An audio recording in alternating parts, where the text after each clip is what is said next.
Olá pessoal, espero que estejam todos bem. A videoaula de hoje ela vai falar sobre as propriedades das soluções ainda numa segunda parte, tá? Ou seja, uma continuidade da nossa última videoaula, ok? Então ainda estamos finalizando o capítulo 3, material na mão, e vamos nessa. Para começar, gente, nós vamos falar sobre mais uma propriedade, né, das soluções, e isso está relacionado ao efeito criométrico. Tá? O que é o efeito criométrico? Ele é observável a partir do seguinte exemplo. Imagina que a gente tem algumas pedras de gelo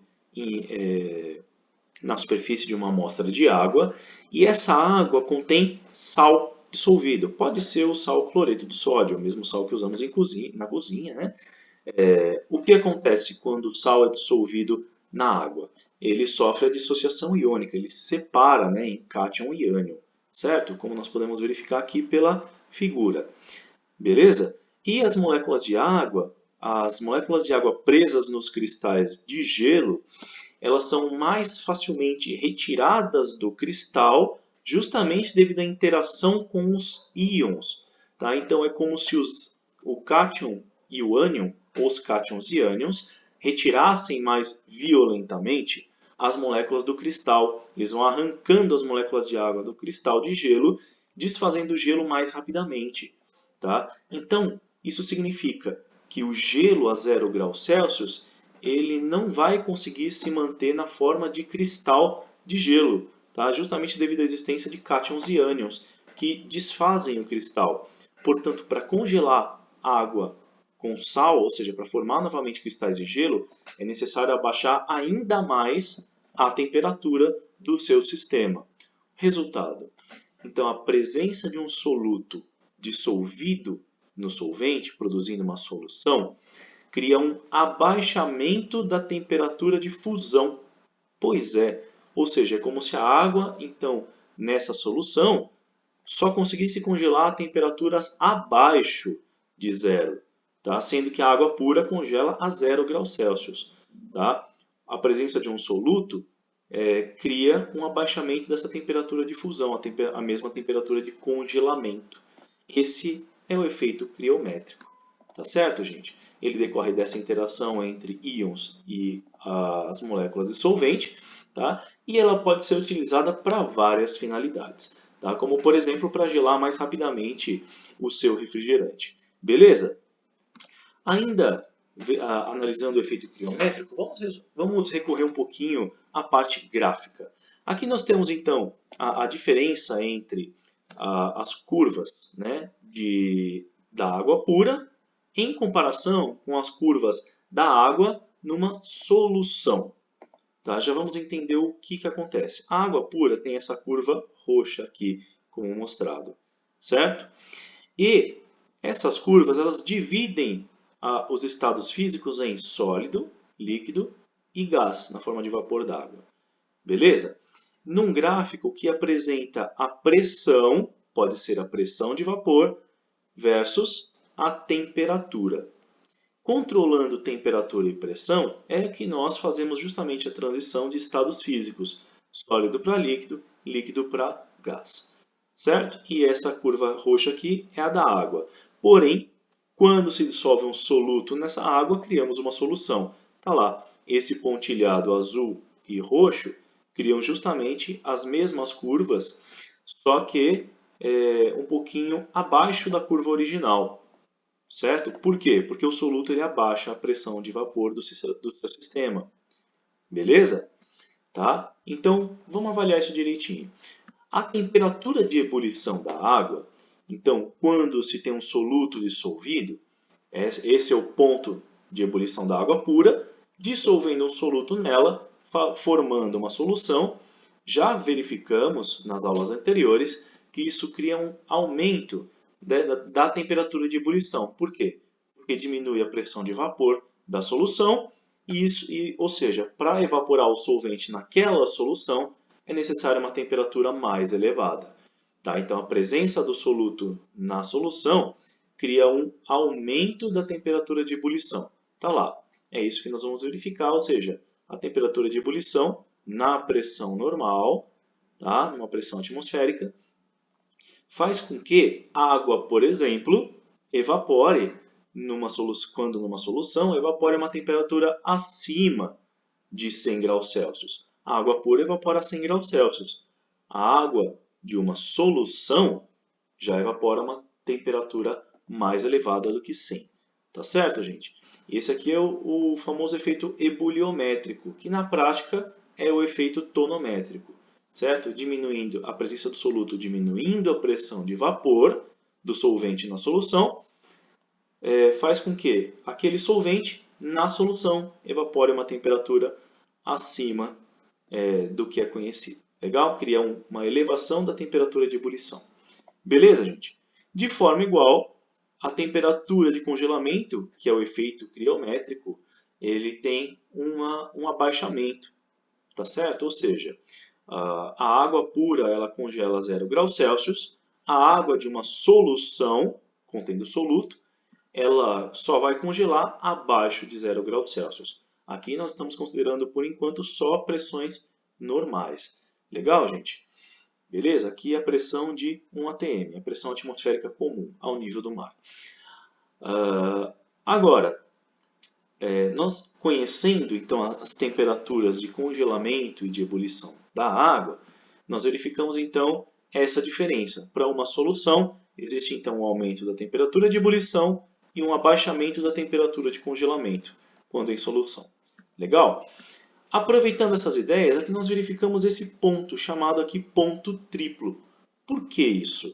Porque esse é o ponto que separa os 3 estados físicos da matéria: o sólido, o líquido e o vapor, o gás. Tá? Como ele está no meio dos 3 estados físicos, ele é conhecido como ponto triplo. Legal? Bom, para que ele serve? Justamente para nós conseguirmos manipular a matéria digamos, passar uma substância líquida para o estado sólido, um sólido para o líquido, um líquido para o vapor.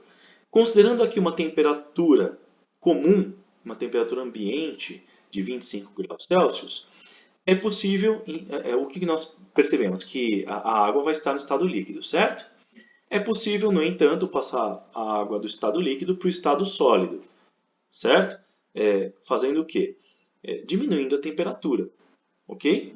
Diminuindo a temperatura, a água ela passa do estado líquido para o sólido, ou seja, retira-se energia, portanto, é possível essa transição de estado físico, tá certo? Por uma temperatura abaixo de 0 ou 0 graus Celsius. A água se torna sólida. Da mesma forma, é possível que a água líquida passe para o estado gasoso a uma temperatura a partir de 100 graus Celsius.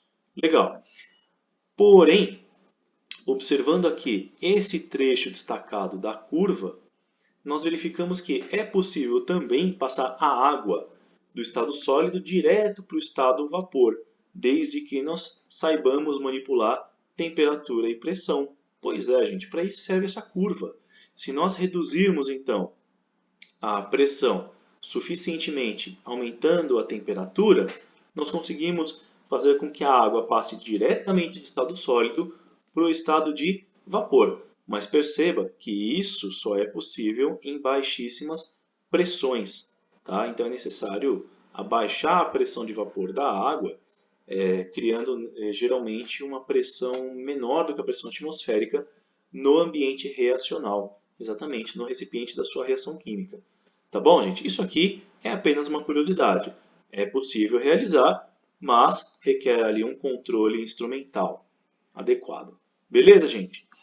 Bom, vamos praticar um pouquinho esses conceitos, principalmente do efeito criométrico. Tá legal? Na página 157 do livro didático de vocês, tem um exercício resolvido que diz o seguinte: um químico preparou 3 soluções salinas, tentando encontrar uma solução que promovesse a menor temperatura ao gelo, a pressão de 1 atm.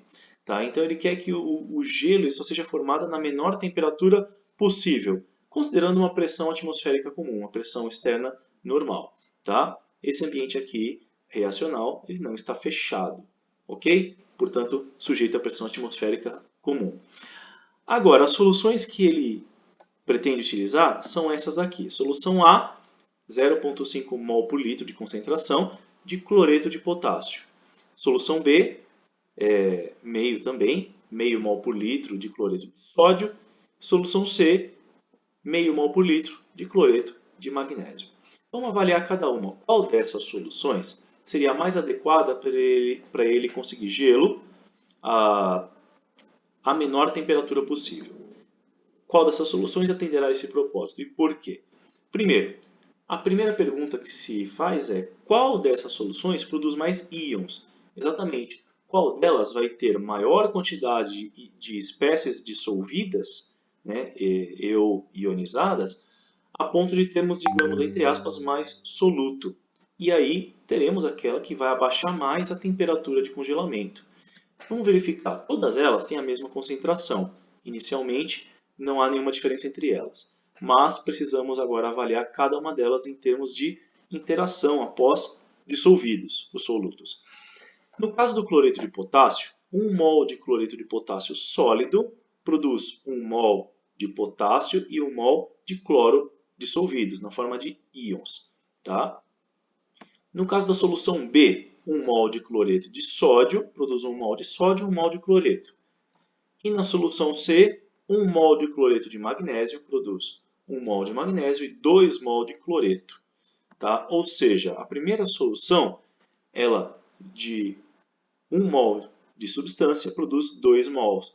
Portanto, a proporção é de 1 para 2. Tá? A solução B, a proporção é de 1 para 2. A solução C é de 1 para 3. Ou seja, a solução C é aquela que produz maior número de espécies dissolvidas, certo? Portanto, tem o maior efeito criométrico.